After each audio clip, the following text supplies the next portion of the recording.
5 3 9 7 1 5.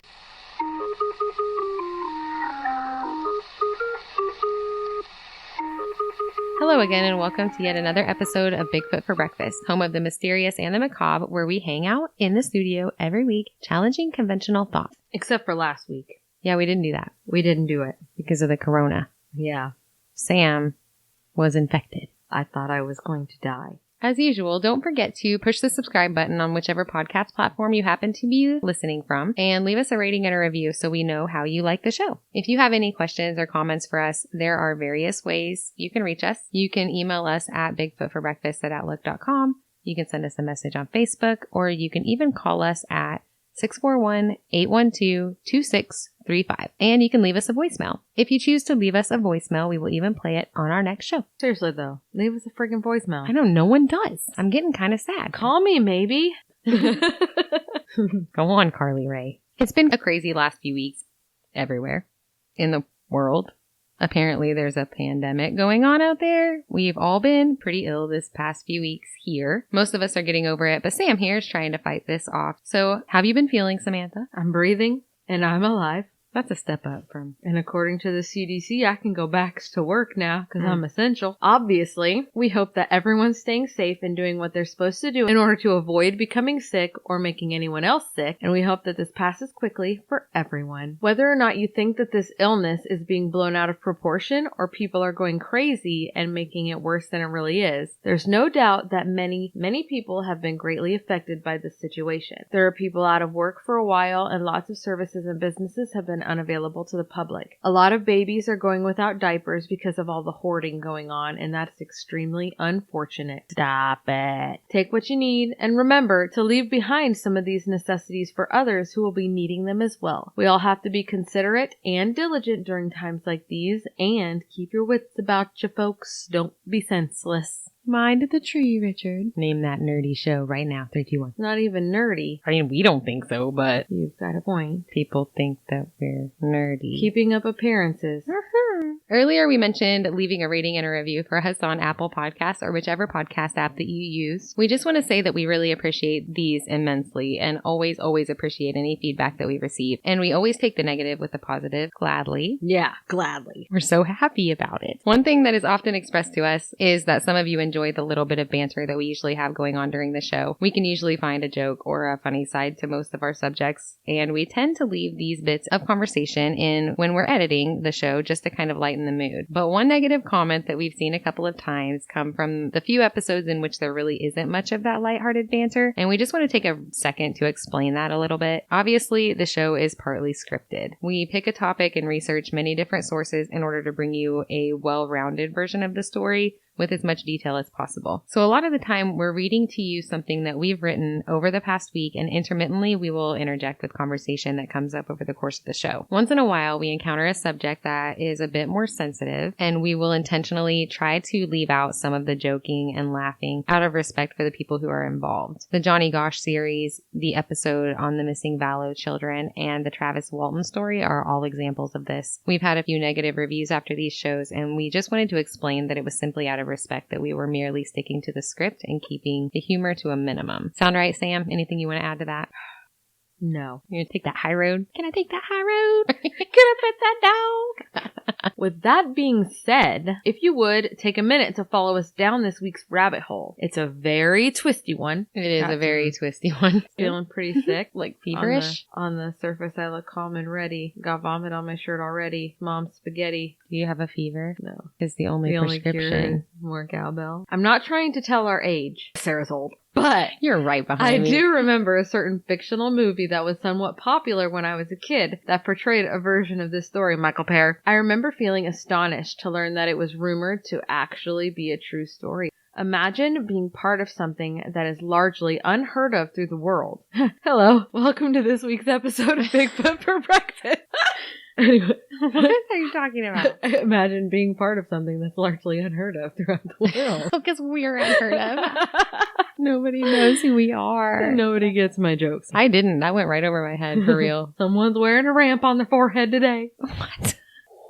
Well, I get it. I just have never heard that dad joke in my life.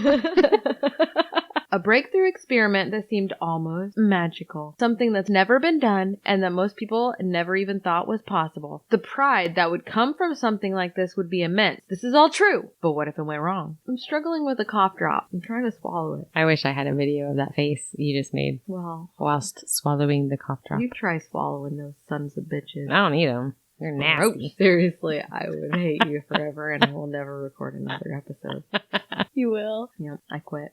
You can't fire me. I'm Ranch Wilder. Name that movie. Ranch Wilder. Is that Van Wilder? No, it's Ranch Wilder. This should take you straight back to your childhood. Yeah, it's the baseball movie. Yeah, which one? Not that one. Is that one? I don't think so. The Rookie? Is it Rookie of the Year? Because I thought it was Rookie Angels of in the the Year? Outfield. Maybe it is Angels in the Outfield. Yeah, that. Yeah. Ranch Wilder. Yeah. Anywho. What seemed like a series of almost magical possibilities and breakthrough science turned straight into something from a nightmare. A horror story. Well, if the rumors are true, that is exactly what happened. Let us take you straight into the creepy story of the USS Eldridge and Project Rainbow, or what has come to famously be known as the Philadelphia Experiment. Then you can decide what you believe to be true and separate your own fact from fiction. Before we get into the bulk of it, I kind of want to acknowledge something about the story. The fact that there is so much back and forth about it, as in a large group of people claiming it to be true, and a whole lot of credible evidence on the side of many people claiming the incident had never happened. Despite the arguments, there are a couple of things that made me want to do this episode and lend the idea maybe even a little bit of credibility. Number one being witnesses. Actual witnesses to this event, which of course is super important. Number two being longevity. This incident with the USS Eldridge and her crew happened many years ago, and people are still talking about it to this day. I feel that there's got to be some truth behind a big story like this if it hasn't died off over time. But I digress. Today, we are here to present you with what information is out there on both sides of the argumentative spectrum and give you the creepy and absolutely horrific details and let you decide for yourself what took place that day. Here we go. Here we go.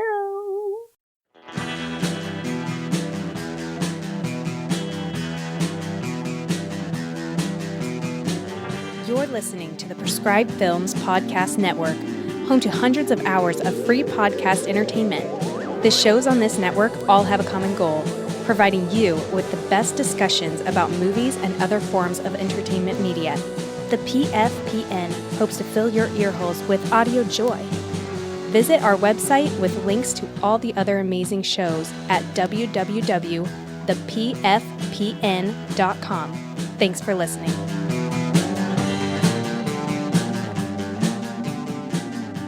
As we mentioned previously, the entire story centers around one ship, a destroyer escort actually called the USS Eldridge. She was christened the Eldridge after a hero by the name of Lieutenant Commander John Eldridge Jr., a naval aviator from Buckingham County, Virginia, who was killed in action in the Solomon Islands on November 2nd of 1942. For the record, we read that Lieutenant Commander Eldridge had led the air attack against the Japanese into the Solomon Islands earlier that year in August and was awarded the Navy Cross after his death. So, obviously, he was a pretty big deal. During World War II, the U.S. was trying to come up with all kinds of things to protect themselves and to get a step ahead of the newly developed German U-boats that they were facing. At the time, the United States had warships to protect the convoys that we had used to carry people and supplies to Britain. These warships were big and slow, and they turned very widely. They weren't really a good match for the U-boats because they were really easy for them to spot, and they couldn't get out of the way fast enough once they were detected, and they were easily fired upon. It makes me think of that scene in Austin Powers where the steamroller is coming so slowly. He could easily get out of the way. Yeah. One time Sam was riding a horse, and it reminded me of that exact same situation as well. She was really far away from this tree, and the horse was walking toward the tree. She was like, "What do I do? What do I do?" And we were like, "Get off the horse or turn the horse." Slowly the horse walked toward the tree. Clippity-clop, clippity-clop. It really wasn't that dramatic. It wasn't dramatic. That's what's so funny about it. It was the most slow motion thing that I've ever seen. We had like a whole conversation during this time when this horse was walking toward the tree. I'm pretty sure you're not remembering that correctly. A low-hanging branch swept Slam slowly off the back of the horse onto the ground. No.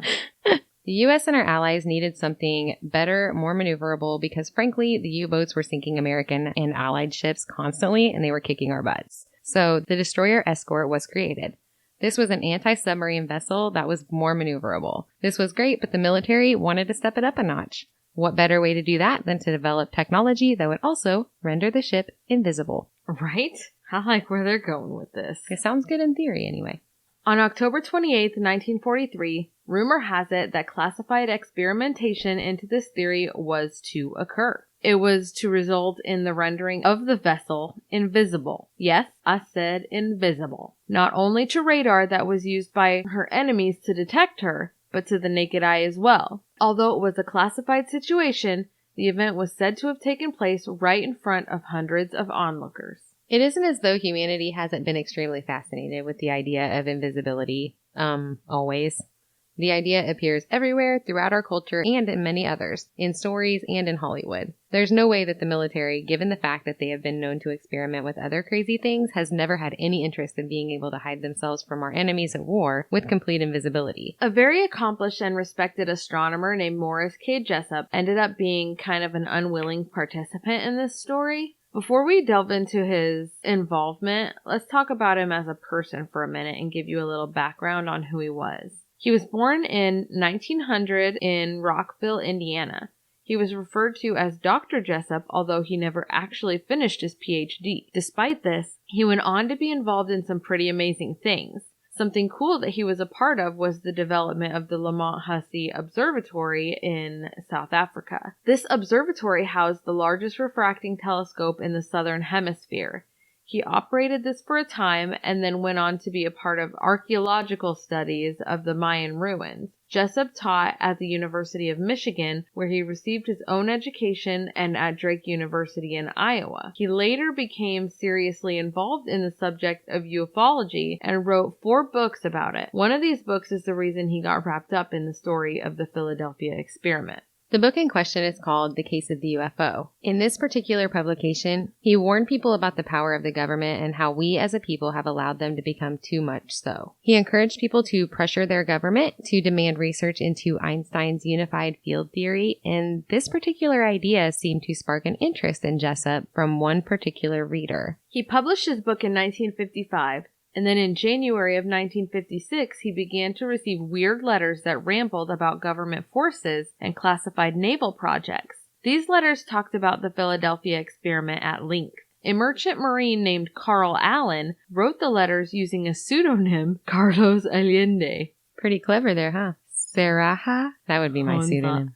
Honzaje. What would mine be? Same. Cardero. I feel like you just need to add a Spanish sounding suffix. Then you're good, right? Yeah. Carl, Allen, Carlos Allende. Around that time, the Office of Naval Research received a weird package in the mail addressed to Admiral N. Firth, Chief of the Office of Naval Research, and the package had the words Happy Easter written across the front of it. So they opened it right up and checked it out. This just goes to show the difference in times here. You know that shit wouldn't fly these days. Sending obscure... Easter. Yeah. Sending the cards! For real. Sending obscure packages with weird messages written on them to the Navy would get the bomb squad called. Check for anthrax. I was going to say, if I got that package at my house, I would know that it was anthrax sent by Hans Grubel. He did not die hard. I can't even. I know. I can't even respond to that. Don't do it.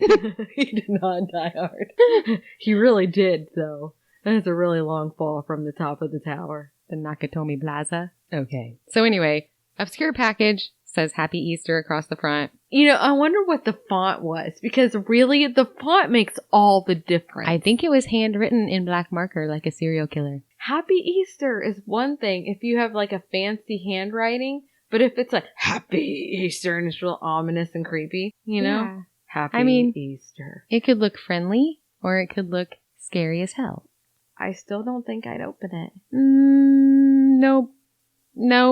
I would throw it in the ditch. Actually, that's littering. We don't do that here. This is Iowa. We're Iowa nice. But you can't throw that in the trash. Feed it to the dog. See if he comes out okay. And then go check it out. Not Johnny Utah, though. Studio dog. Studio dog. Warriors. Candy cane. Come out to play. What? What are you talking You've never seen that movie? No. All in the droogs. We call the kids the droogs. That's awful. I call your kids the ferals. Free range family here. Feral boys. Raised in the wild. I love it. Their last name is in fact not Feral. Is that like a Will joke? Yes. No, it's not. It's not. Point of privilege. Your jokes are stupid. Their names are Hey too. Upon opening the package, they found a copy of Morris K. Jessup's book, The Case of the UFO. Okay, wait. So who'd he send it to? Because I thought he sent it to Jessup. No. He sent a copy of Morris Jessup's book, The Case of the UFO, to the Naval Research Center. So he sent it to the Navy. Okay. So they got this white package, said Happy Easter on it. Inside was a case of Morris K. Jessup's book, The Case of the UFO, and that's what they found so far. Okay. So Michael Pear opened the package. No, Michael Pear is not in this story. He's only in the movie Samantha. You need to move on. I will never. And Leo wasn't on that ship. God damn it, Rose. There was room on that plank. You could have let him up there. You let me down, Kate. Okay. Now he's shark bait. Ooh-ah. Opening the book, they found that almost every page had scribbling notes in the margins talking about UFOs, the government, and a small note that mentioned the Philadelphia experiment. 2 officers from the Office of Naval Research, like, they're investigating your belly button. No. Like, No. but No. That's not what's happening. They went to see Morris Jessup, thinking that he had mailed the curious package. Here's my book. When? Can you imagine having edited the original Star Trek? Yeah, I would have hated it. Overact. I can't help what I do sometimes. Stares off into the distance pensively. But that was mostly William Shatner. All the other people were okay. I'm exactly William Shatnering. Hubie and Abraham. You're showing your nerd. We're trying not to do that more than we need to. Hubie. Be careful. I'm editing this. Hubie. Be surprised where that little clip it ends up.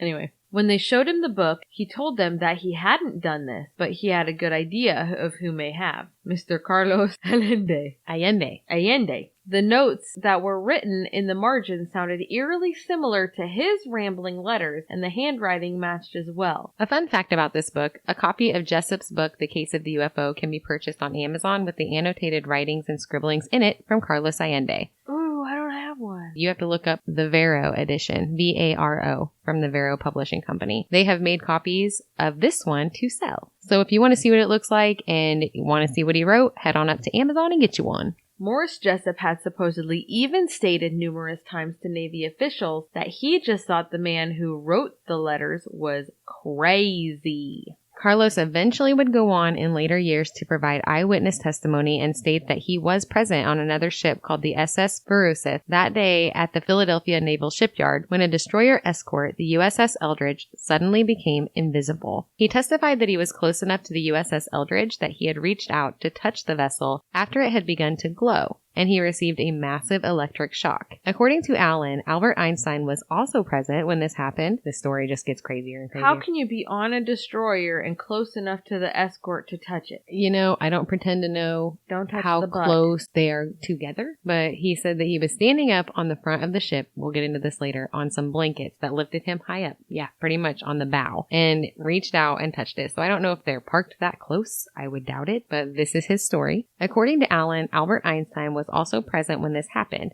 when he invited Carl onto his ship that he was aboard, called the USS Amick, for some medical attention. Carl claims that this struck up a friendship between he and Albert Einstein. Einstein shared with him his theories of invisibility and what happened with the USS Eldridge. I'm not sure how he came to know the rest of this, but he went on to state numerous times that the ship had teleported that day, while invisible, to first New York and then Norfolk, Virginia, before being transported to another dimension in which aliens were encountered and then appeared right back in its place in Philadelphia. He stated that many sailors died during this experience. their human bodies being molecularly fused to the hull of the ship while traveling interdimensionally. Apparently, the human body was unable to handle the scrambling of molecules that it would take to teleport through space. Carl. So I don't understand. I read his story and we'll go through it a couple times within this one. The part I don't understand is that he's one witness and he says he's in Philadelphia and sees it disappear. So how does he know that it teleported to Norfolk? How do you know where it went?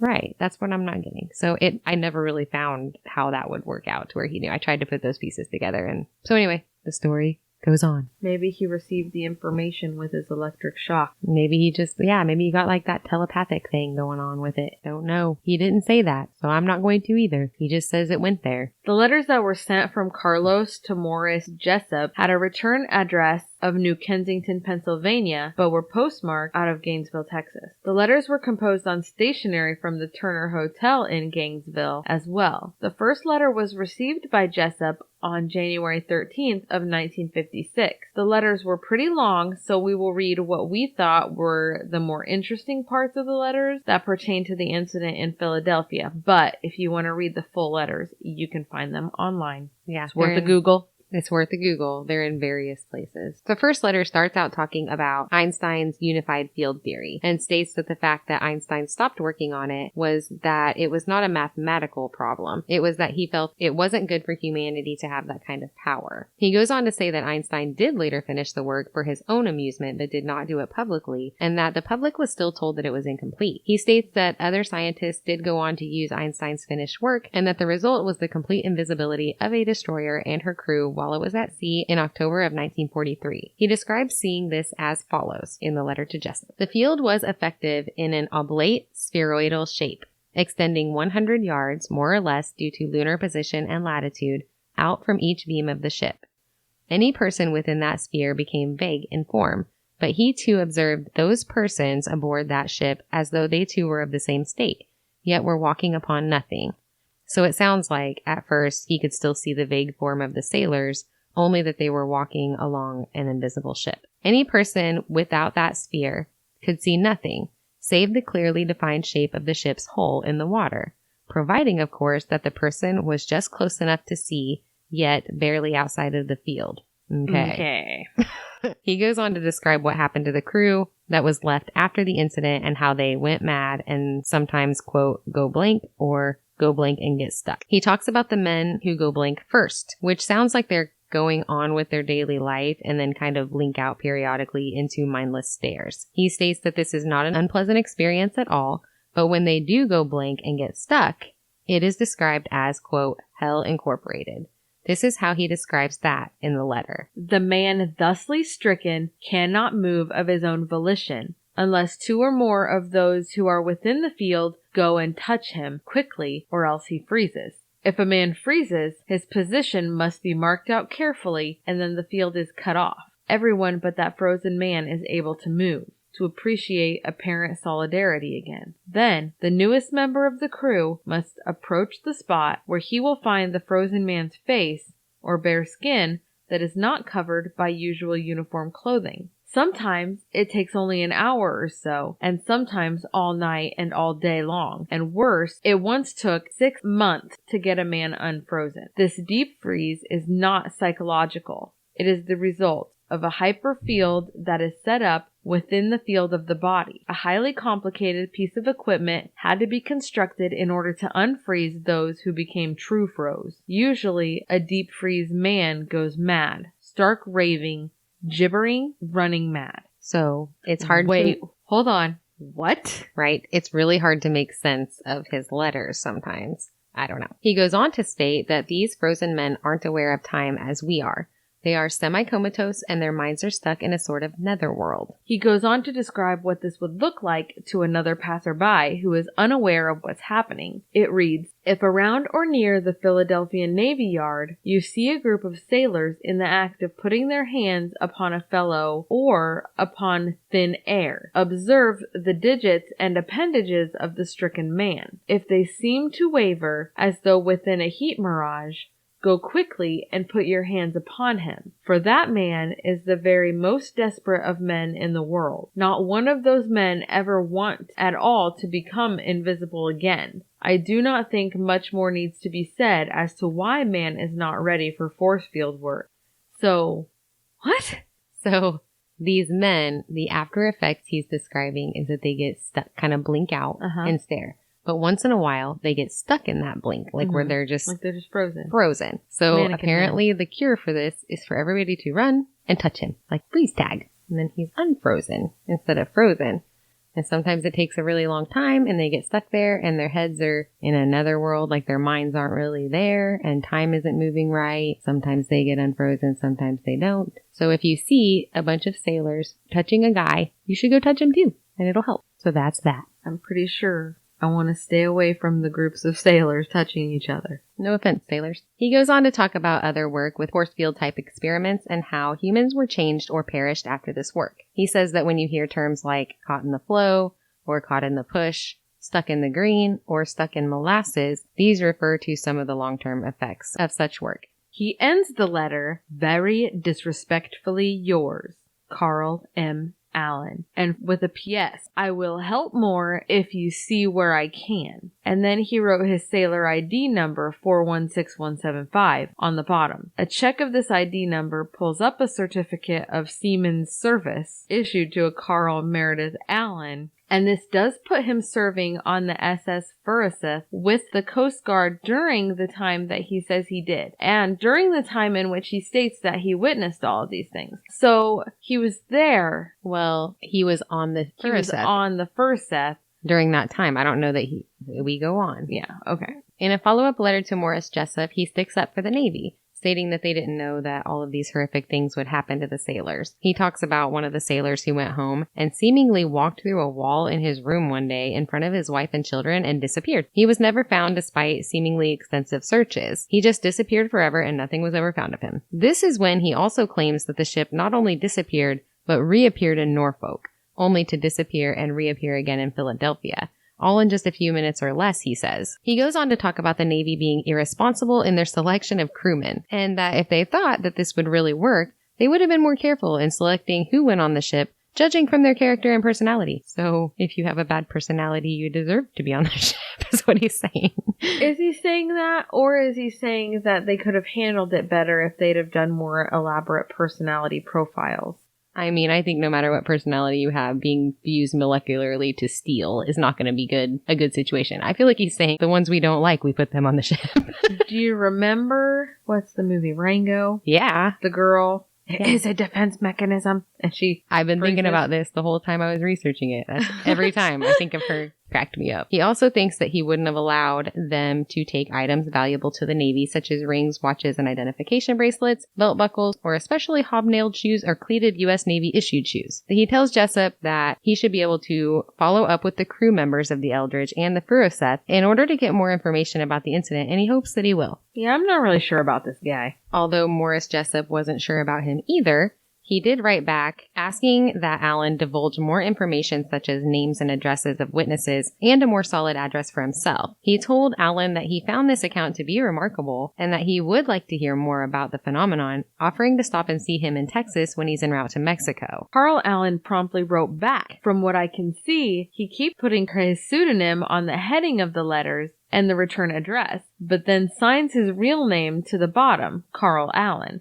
I'm not really sure what this is about. Does he forget that he used a pseudonym, or I don't know. I don't really know." So this next letter, Carl goes on to tell Jessup that he would not be able to provide him any definite proof of the phenomenon, nor that the Navy would ever cooperate with the information or let it be known that they allowed this to ever happen, because the head of the Navy Research Department was the one who prompted the experiment, and that he would be crucified if word ever got out. He writes that he cannot remember the finer details of the day, and that he would be willing to help with names and addresses that he cannot remember, but doing so would require a hypnotist, sodium pentothal, a tape recorder, and an excellent typist secretary in order to produce material of value to you. I'm going to need a paperclip. And a potato. And a potato. Get all MacGyver up in here with his mind. He goes on throughout the letter to list all of the things that he could be prompted to divulge under these therapies. He states that he saw reports of it in a Philadelphia paper. For the record, no such article was ever found in any paper during this time from what we can gather. He tells Jessup that he hopes he will consider this plan as Jessup will not progress in any other way than this. Truth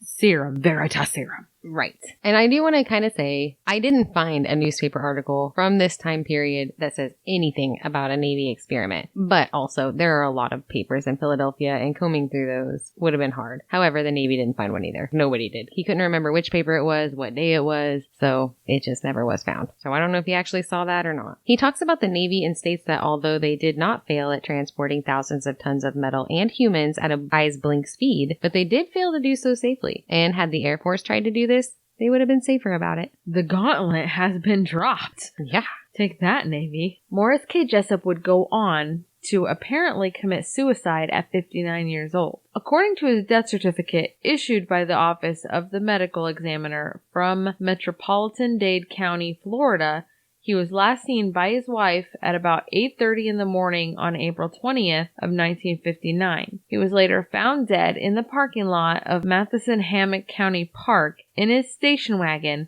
with a pipe connected to the exhaust pipe of his car and ran through the back window into the car. Of course, this did not help matters and rumors at all. A middle-aged, healthy, intelligent man who had life by the reins committing suicide in his car?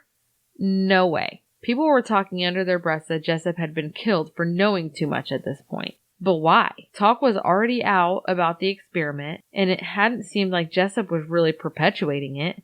He had called Carl Allen a crackpot on more than one occasion. So why would they Epstein Jessup and not Allen? Well, they couldn't find Allen. We'll get to that. Okay. Because they look for him later, and he kind of just goes under the radar. Think he was just smart? I don't know. Was he cray? There's more to this, even. It just keeps going. That's why I called it a rabbit hole, because it is.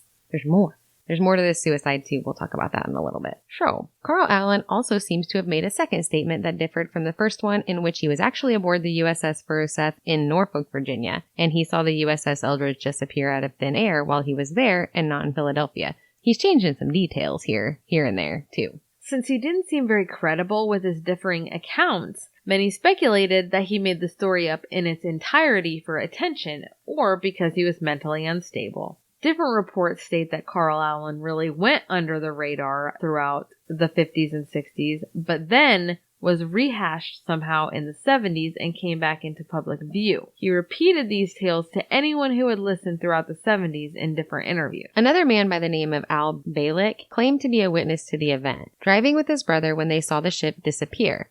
Not only this, but they themselves were transported through time into the year 2137 and were stuck there for 2 years before being transported to 1983, which is obviously still the wrong time. He wrote 2 books about this, but was largely dismissed as crazy. Balick was interviewed on Histories, Mysteries. It's a TV show. It's a rhyme. Haven't you seen it? Histories, Mysteries. I love it. It's good. Why have I not seen Histories, Mysteries? I don't know. It's a pretty good show. Watch it. Okay. So anyway, it's stated here that he helped work on the project in a scientific capacity. He stated that in the days leading up to the actual field test for the project, many of the team members expressed a lot of concern that they felt that this was going to go horribly wrong, you don't say. What could happen? The experiment happened nonetheless, and the Navy put a minimal amount of people on the boat to man the ship and no more. I'm sitting here thinking, if you were going to run an experiment where you made something invisible and teleported it, wouldn't you start with like a smaller object and not people? I would take my coffee cup and be like, hey, let's see if we can move this to the kitchen. I guess I don't. And then it all went awry when they added the people. But wouldn't you have started with like mice? Like a one person even. Take one of the bad personality guys, right? Like he said. Be like, scrape the bottom of the Navy barrel. Angry Bob, get in there. God damn it. Why did I just say that? I don't know. The Air Force could have done it better. Yeah. You heard it here first, folks. Okay. Cyril, moving on. According to witnesses, the USS Eldridge became slowly engulfed in kind of a green fog. So Balick is saying what he saw And this is in comparison to what Carl Allen saw. This is later referred to as electronic fog. The ship itself was glowing as well. This goes on for some time, and then suddenly the entire ship just blinks out of sight. It disappears. And so does Michael Pear. A huge flash of light happens on the water, and then bam, there Bam. it is. Bam. You have to say it right. Bam. I think it's more like a bam. Back again in the same spot at the pier. Back in the water where it was before. And then just as quickly, it disappears again. At this time, the ship does not immediately come back, but it reappears in Norfolk, Virginia for a few minutes before disappearing again. So we got another guy that's How saying... do they know? I don't know. How do they know? I don't know. It'll never stop. You won't stop questioning it. Just don't drive yourself crazy. How do you know? If you're still around, tell us. We're genuinely curious. Reappears in Norfolk, Virginia for a few minutes before disappearing again, only to reappear in the same test spot in which it started in Philadelphia. The ship looks fine. The experiment seems like a total success. Imagine how incredibly exciting this would be. Not only for what it can do in the war, but because this feat completely goes against everything we know as being physically possible. Think of that feeling that these people would have been experiencing as they witnessed an incredible scientific breakthrough like this. But hang on. Don't get too excited for them just yet. The ship itself seems to have come out of this just fine, just the way it was before. But what of the crew? What of the crew? It is said that, as the ship was boarded by military officials to check on the crew, they found something horrifying. Dun dun dun. The teleportation left some of the men incredibly ill. Some of them appeared to have gone completely, immediately insane. Others came off of the ship a little shaken up, but seemed okay, at first. After a few days, and sometimes even weeks, the men would go in and out of what they called a standing coma, also known as getting stuck in the green. This is what Carl Allen was referring to in his letters to Morris Jessup. I kind of wonder if that is a lot like my squirrel moments. I'm just going to start calling it getting stuck in the green. I'm stuck in the green. I'm stuck in the green. Squirrel has a lot better, ring to it. Squirrel in the green. Rocky Mountain oysters. Get the squirrel in the green. Why are you yelling bull nuts? Bull nuts. Something different. Satisfying. Ew, I've never eaten those. No, I had them at the Iowa State Fair. You would. You eat some weird things. Weird things. They're at the Iowa State Fair. That does not mean it's acceptable to put them in your mouth. All the balls. Yeah, all the fried balls. Were they fried? Because you know they were. Fried. They were fried. They will fry up I dipped anything. them in garlic mayonnaise or something. They probably fry up the rocks. Here's some State Fair fried rocks. That's a beautiful idea. I love the State Fair. I'm not talking crap. We literally have a pretty kick-ass fair. But we're not talking about butter. That today. Ew, they do fry butter. And bubble gum. It's odd. It's odd. Iowa. The Midwest. I think it's all of us. Hope. People fry up pickles and dip them in ranch, which I think is odd too. It's delicious. It's not that good. It's delicious. Hope I dropped the butter in the fryer. Let's eat it. Let's eat it. Hope. Give her a shot. Hope I dropped my bubble gum in there too. Let's eat it. Hope. Remember when you put your hand in the fryer? I'm just gonna squeeze right by you. Lucky that didn't end up a State Fair food. Sam fingers, the Midwest folks. Hope. Anywho, we wanted to include the account of Al Balick in the episode because we felt it was necessary, as he claimed to be a witness. The guy himself is really interesting. You can find more information on him at www.balick.com. That's Bielek. He seems to have been a participant in a whole bunch of military secret crusades throughout his life. We are not going to dive too much further into who he was, though he will be mentioned and come up in a future episode in more depth. Another weird story was that after what was left of the sailors returned home, 2 of them got into a bar fight following the incident. There is a supposed newspaper article that floats around the internet, and copies of it can be seen on various sites. The sailors were in the middle of the fight and just disappeared into thin air, right in front of everyone. The article is dated October 1943, so this would have been directly after the alleged Philadelphia experiment. The heading reads, "Strange Circumstances Surround Tavern Brawl." And here's what the article says. Several city police officers responding to a call to aid members of the Navy Shore Patrol in breaking up a tavern brawl near the U.S. Navy docks here last night got something of a surprise when they arrived on the scene to find a place empty of customers. According to a pair of very nervous waitresses, the Shore Patrol had arrived first and cleared the place out, but not before 2 of the sailors involved allegedly did a disappearing act. They just vanished into thin air, right there, reported one of the frightened hostesses. And I ain't been drinking either. At that point, according to her account, the shore patrol proceeded to hustle everyone out of the place in short order. A subsequent chat with the local police precinct left no doubts as to the fact that some sort of general brawl had indeed occurred in the vicinity of the dockyards at about 11 o'clock last night, but neither confirmation or denial of the stranger aspects of the story could be immediately obtained. One reported witness succinctly sums up the affair by dismissing it as nothing more than a lot of hooey from them daffy dames down there, who, he went on to say, were just looking for some free publicity. Damage to the tavern was estimated to be in the vicinity of $600. Although, what looks like a clipping of this article is floating around, it's impossible to say who wrote it or what paper it came from. So it's literally just a clipping. You know how like at the top it says where it's just the clipping out of the middle of the paper, so it doesn't say any of that stuff. Wrong. It wasn't helpful in that aspect. Some of the sailors disappeared completely and were never found, but the worst thing was that some of the sailors had been killed.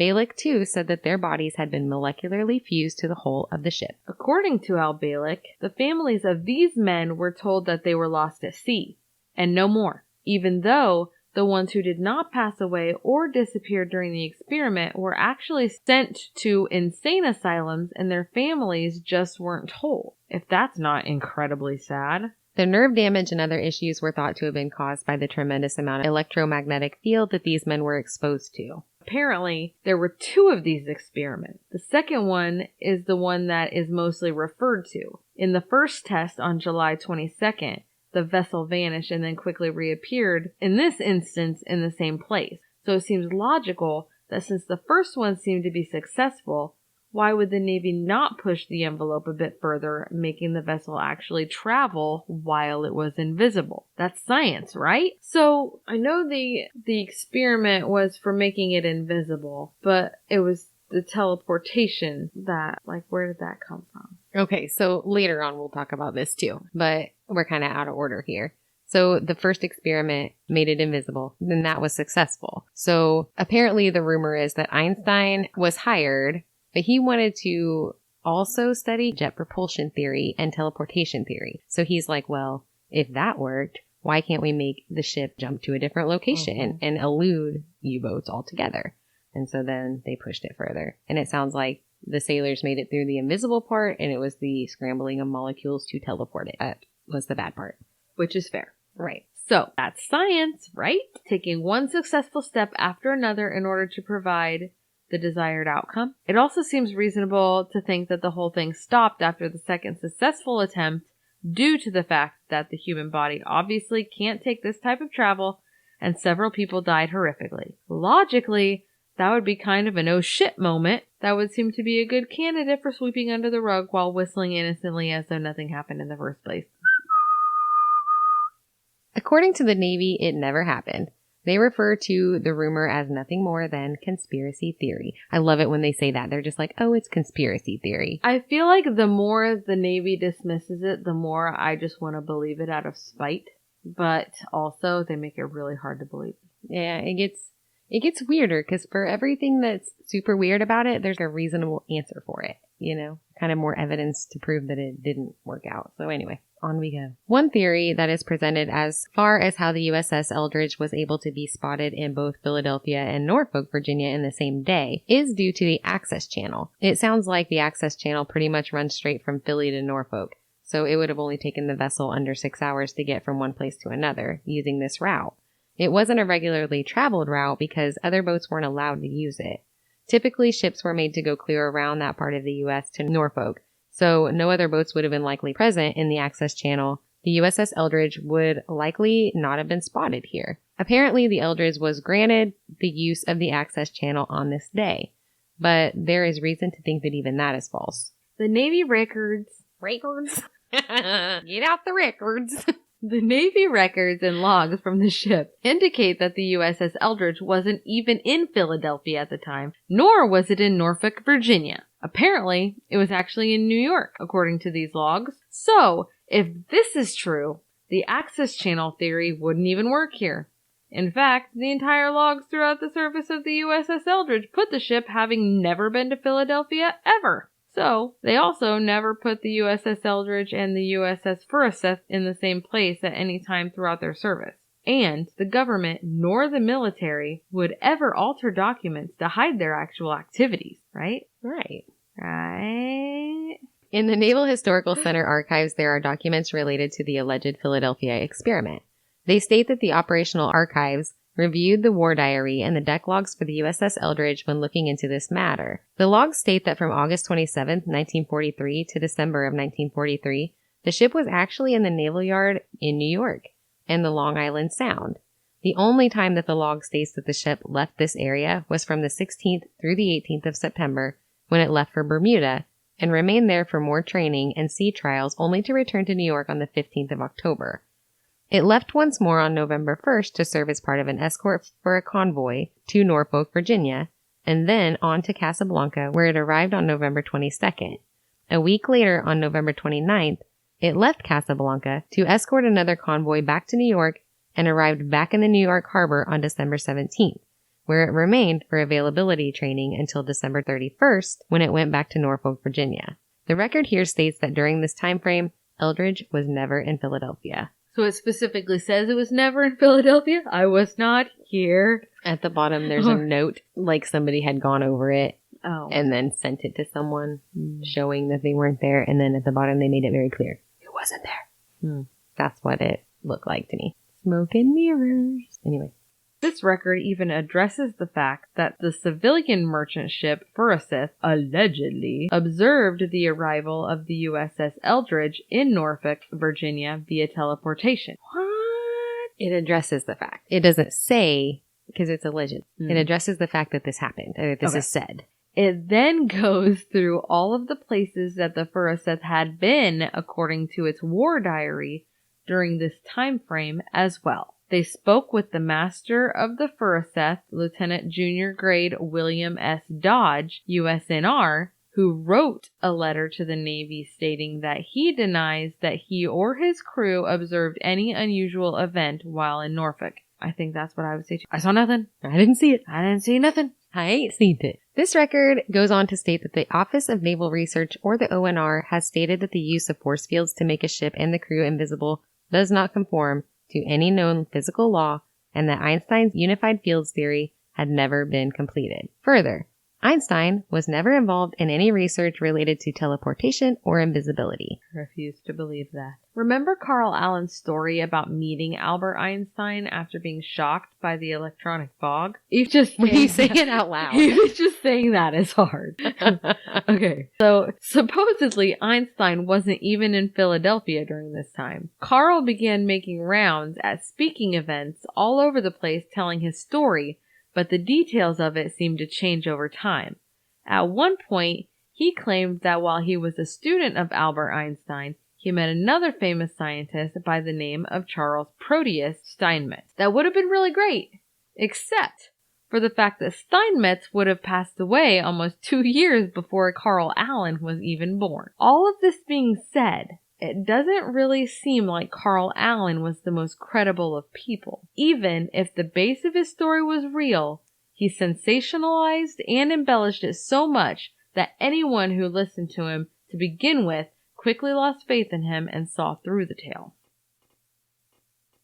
We also want to take a few minutes to let you in on some recommendations that we have for some other shows. We know a few that may pique your interest. The Question Everything guys, Semper Fi Rob, Sean, and the Mick host a show where they pick a different topic every week that usually seems to coincide with issues that we seem to be facing at the time as American people, and they discuss it. They usually do a Facebook Live every Saturday, and then they'll post the edited version to the podcast platforms a few days later. They also take call-ins from guests who have anything to say regarding the topic that week. So if you can relate in some way or have an opinion, get on their Facebook Live and give them a call and chat them up for a while.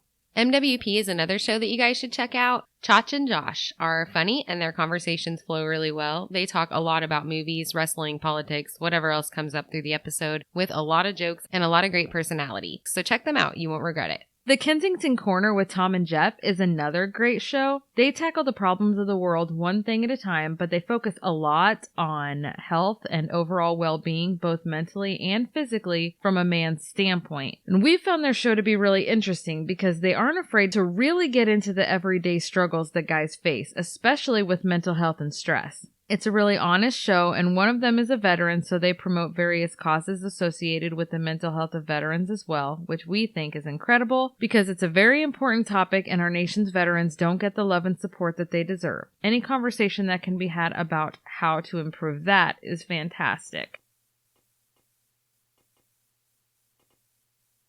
But why has the story persisted as true for all of this time? Why, if it's so unbelievable and impossible, is it still a topic of debate after so many years? Typically, something like that would die off.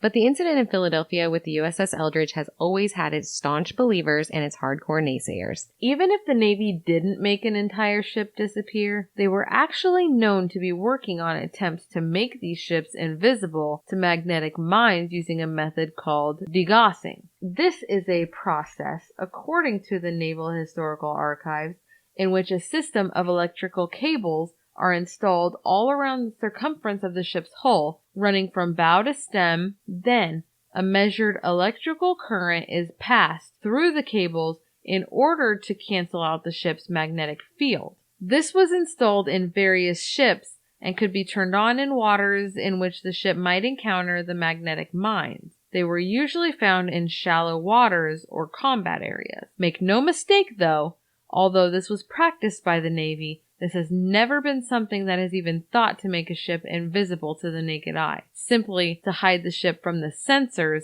of the magnetic mines. Degaussing doesn't even take a ship off the radar of another ship or submarine. This record was updated in the Navy archives on December 11th of 1998. On March 11th, 1999, so many questions had been directed to the Navy and the Office of Naval Research that they felt the need to put out an information sheet on the incident in which they speculate on the possible origins of the rumors regarding the Philadelphia experiment. They do list the degaussing experiments as one of them. They were thinking that whispers around town about what was going on were just sensationalized, and somehow the Navy trying to make a ship invisible to magnetic mine sensors got twisted into the Navy was trying to make a ship invisible. Easy enough, I guess. They also thought that maybe they were related to another incident in which a destroyer called the USS Timmerman was involved in an experiment to test the effects of a small high-frequency generator that ran twice the power of a standard one. Apparently, the generator ended up producing high amounts of corona discharges. What? Triggered! Trigger alert. But the crew was never found to have suffered adverse effects from this. So basically, the Navy thinks that some people took what was really happening, added a bunch of their own details, and created a science fiction rumor that spread like wildfire. This came to be known as one of the greatest military hoaxes ever. If there's no truth to it, how could it have perpetuated for so long? We see tons of outlandish stories come and go quickly because there's never any basis behind it. So why would this one have stood the test of time like this without so much as a grain of truth? The fact that the military has been conducting weird and mysterious experiments and projects throughout history is not new news, nor is it fake news. It's proven. The release of FBI, CIA, and military documents in recent years has proven much of what we used to refer to as conspiracy theory to be absolutely fact. So it doesn't seem unreasonable to believe that this one, or at least parts of it, might be true. Either that, or the public has made movies, written books, and passed along stories that consist of nothing but the rantings of the possibly insane for decades and decades. Which, I guess, doesn't sound that unreasonable either, now that I say it out loud, but who knows? What do you think? A world-renowned magician named Joseph Dunninger was consulted by the Navy on the idea of illusion in order to trick enemies into not seeing American ships right in front of them. Did the rumor start with that? What's over there? So, they actually were at least interested in being invisible. There were also some other things going on in relation to the Manhattan Project right there in Philadelphia Naval Shipyard. There was even a huge accident that ended up killing several people and injuring others severely. From what we can understand, they were working with a pipe full of uranium and steam. Seems ill-advised. Mildly. There was an explosion that ruptured the pipe and covered the men with hydrochloric acid. Mm-hmm. So it was more than just uranium and steam, though. Well, this is what the article said. So, it isn't as though top secret goings-on weren't a thing here in Philly, and accidents were known to happen, but that's just a likely story. Mm-hmm. Cover up? Probably I not. smell cover up. Did Carl Allen just get a little too wrapped up in the secret things that he did hear Lowe talk about and end up just making the whole incident with the USS Eldridge up in his head? The USS Eldridge was decommissioned in July of 1946 and then sent to the Greek Royal Hellenic Navy in January of 1951. Her name was changed to the Leon, and she served here until sometime in the 1990s. On Navsource.org, it's written that she now sits in the Souda Bay Crete Terminal Reserve as of January 1998. I have to say that while researching this topic, what we really were searching for were accounts from retired crew that may lead us in the direction that the story is true. However, what we found was actually the complete opposite of that. The Philadelphia Inquirer, which is listed as one of the more major newspapers, actually did a story that was published on March 26th of 1999. A staff writer named Lacey McCrary went to a reunion for sailors who had served on the USS Eldridge. The first one ever held, actually, after 53 years, and it was held at a hotel in Atlantic City. She interviewed several of these sailors, and it doesn't seem as though even one of them remember any sort of experiments going on at all during their time on the ship, and none of them believe it even in the slightest. They spent a lot of time joking around about it, and there were several comments made by the men, such as, "I think it's somebody's pipe dream. It never happened, and I have not got the slightest idea how these stories got started." And then they all froze and stared blankly in his face. They didn't. But they did. One man in the article even joked about how sometimes he would be asked about the Philadelphia experiment by someone who had found out he had been aboard the USS Eldridge, and he would pretend that it actually happened and that he disappeared for a while. But they would soon become disappointed upon finding out that he was only kidding. They laughed and joked about the mental illnesses that they supposedly received after being aboard the ship and said things like, "Beam me up, Scotty." That's not funny. It was kinda.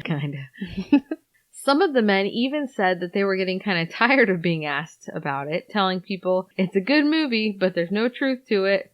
Damn." Another man even laughed and said that the only part of the movie that's true is that the crew is a little crazy. The writer had even contacted the daughter of Edward J. Tempany, a man who was assigned to the USS Eldridge from the day that it was commissioned to the day of her decommission. A quote from her was included in the article, and it read, "My dad was a no-nonsense guy. He absolutely denied that anything like the Philadelphia experiment occurred, nor would he believe anything like that. He was one of those guys with skills, all sorts of skills, engine room, electric, refrigeration, construction, you name it. He did it. A critical thinker. Don't fall for this." Damn it, I guess this part kind of got to me. I have to say that I'm sad and very disappointed to report that after all of the research that I have gone through in this episode, I do feel in my heart that the Navy didn't make a ship disappear, which dashes my Harry Potter dreams to bits. But it is what it is. Nothing but a good story. My Harry Potter dreams remain intact, for the record. Mine are sad right now.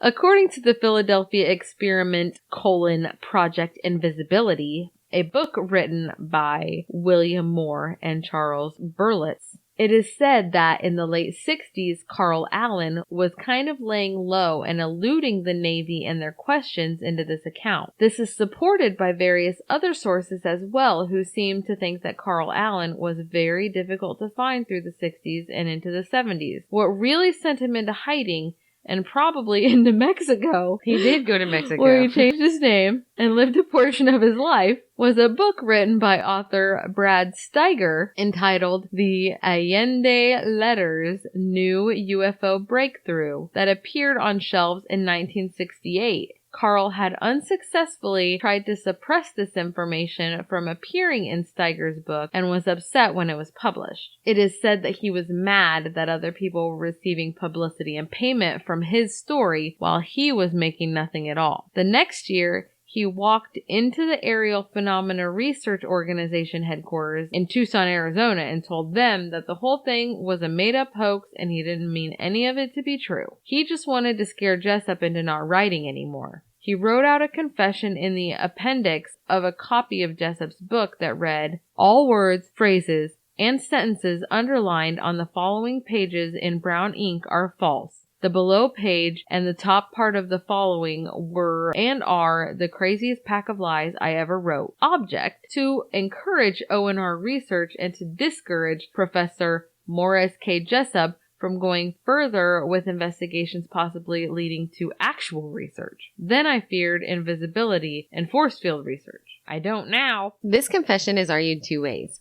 One group thinks that he just confessed to what really was a big ol' lie. Another group thinks that he only did this out of anger due to other people using his story, and by discrediting himself, he would discredit them. It's hard to say. According to his obituary, Carl Allen died on March 5th, 1994 at the Centennial Healthcare Center in Greeley, Colorado. It says that he served as a United States Marine during World War II and then for a time in the Merchant Marines. After this, he lived throughout the United States and Mexico, eventually settling in Greeley, Colorado in 1986 to live out the rest of his life. Although after his admission in writing that he had made up the whole story, he had sort of fallen off the radar for a decade or so, and he did seem to go back to telling the story as he originally had, after his confession had served its purpose of discrediting those who he didn't want telling his story for their own gain. Did he continue going by Carlos, though? He did. Eventually, he just kind of signed all documents, Carlos Allende. By the end of his life, people knew him as Carlos, not Carl. So it seems like after he came back from Mexico. The same year that Carl moved to Colorado, he was interviewed by a man named Jim Frazier for the local newspaper in Greeley called the News of Colorado Centennial County regarding the incident in Philadelphia. Within the last 10 years of his life, he maintains his story with a few additions. In this interview, he tells Mr. Frazier that Einstein was using the military to propel his experiments into the unified field theory under their noses and that the Navy had no idea. He maintains that he saw it happen while he was part of a convoy of ships that was traveling to Algeria. He, aboard the USS Forsyth, and Einstein, a part of the convoy as well, was aboard the test ship, the DE-168. He was standing right on the bow, on top of some covers that lifted him about a foot off the deck when he saw the electromagnetic field engulf the USS Eldridge. So it was in... Now he says he's in Norfolk. Okay. Leaving Norfolk for Algeria. He reached out and touched it with his right arm, receiving a jolt, before all of the rest of the story happened. He went on to talk about Einstein being upset because the ship did appear invisible, but the force field surrounding it was still easy to see. He had seen Carl receive the jolt, and he approached him, wanting to know what it felt like inside the force field. They became friends, and Carl went on to say that he spent some time with Albert Einstein in the following weeks, learning from him and becoming his confidant of sorts. This is how he says he knows that Einstein and his team were using the Navy for their research. The Navy had initially hired Einstein for research into degaussing and possibly invisibility, but Einstein wanted to take it a step further, using invisibility as a precursor for his work into jet propulsion and traveling at the speed of light. In this interview, he talks about his time with Steinmetz, who, as we said earlier, had died prior to Carl's birth. He speaks of the United States government stating that he is not afraid of them, not at all. Quote, "They have given me some of the best protection I have ever seen. They have guarded my life. The U.S. has done a wonderful job, and I compliment them for such beautiful protection all this time. You see, my dream is the same as NASA's. My dream is for the United States to travel to the stars.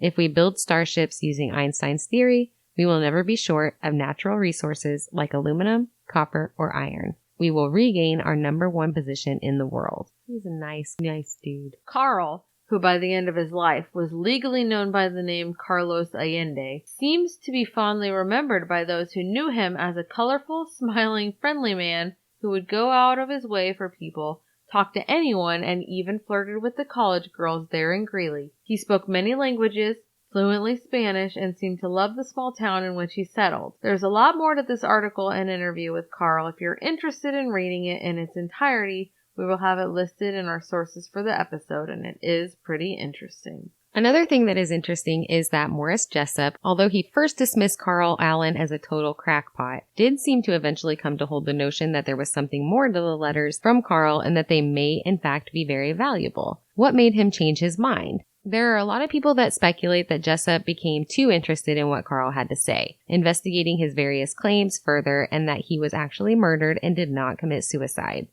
According to an article for the Des Moines Register, the city in which he once taught at Drake University, he was also said to have been working on a new book regarding the Philadelphia experiment. No suicide note was found with his body, and no autopsy was ever performed on Morris Jessup, due to the fact that he wished his body to be donated to science. In the event of his passing, as it seems that he had handwritten a letter on stationery from the Hotel Ermey in Miami to the University of Miami's Department of Anatomy that was included with his will.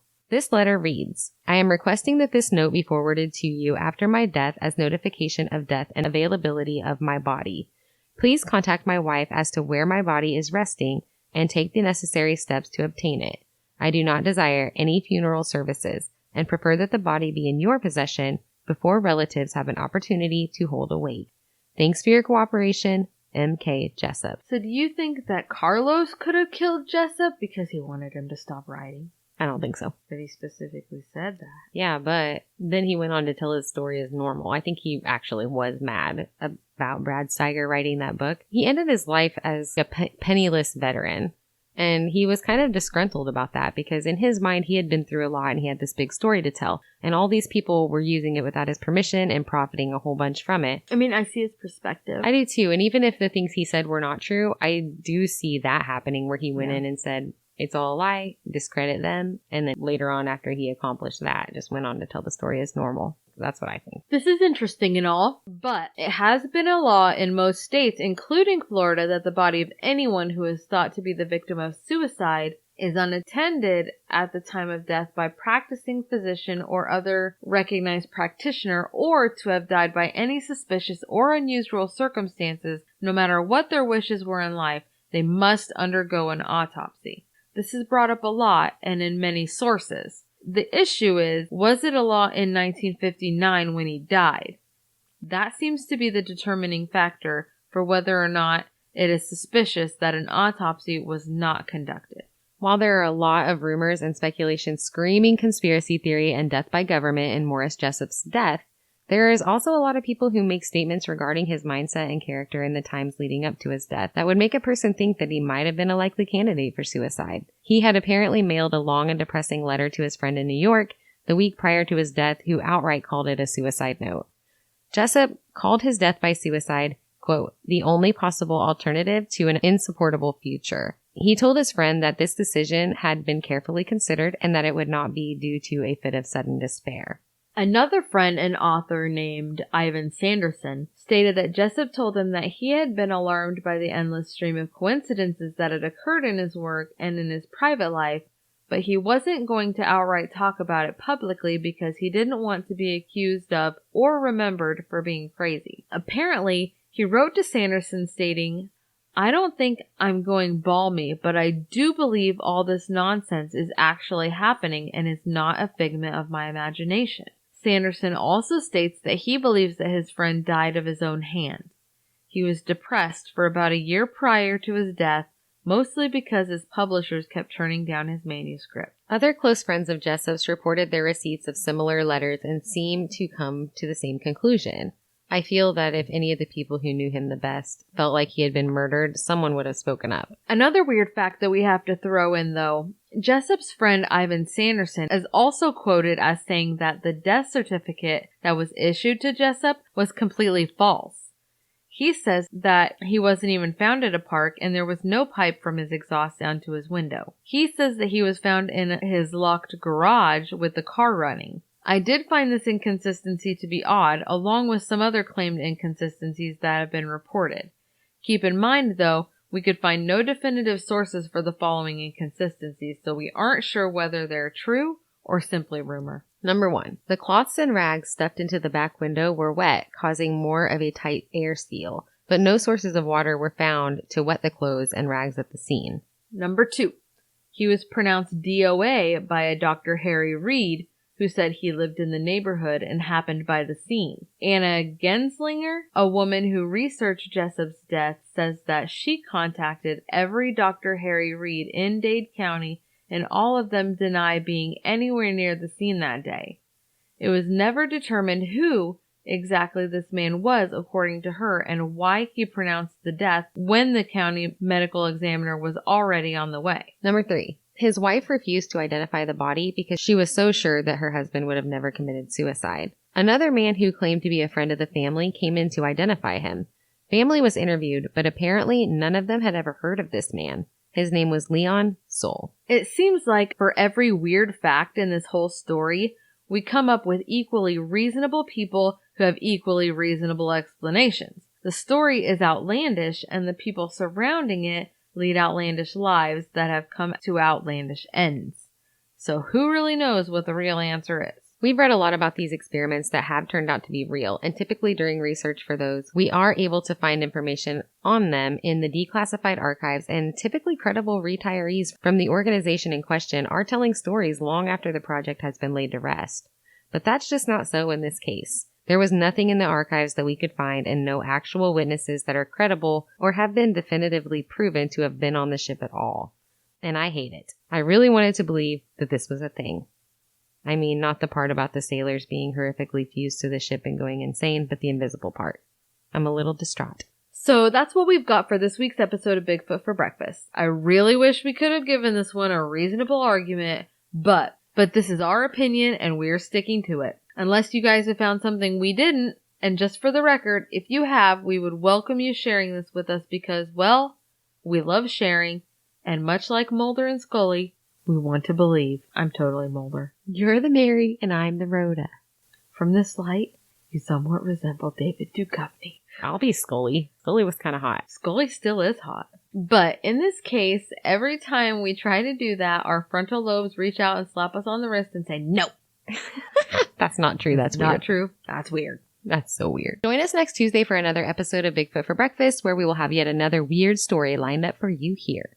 Because we love that shit. We love that shit. Don't forget to subscribe on whichever podcast app that you listen from. And if you like the show, please take a second to leave us a rating and a review, because this helps us out tremendously and we really, really appreciate it. If you have something to say or a show suggestion, you can email us at bigfootforbreakfast@outlook.com, leave us a message on Facebook, or leave us a voicemail at 641-812-2635, and we will play it on the air next week. Please do it. We have no voicemails to play on the air. Call me. It's starting to make us feel bad about ourselves. I need friends. Until next week, stay healthy and keep your Purell handy. The end.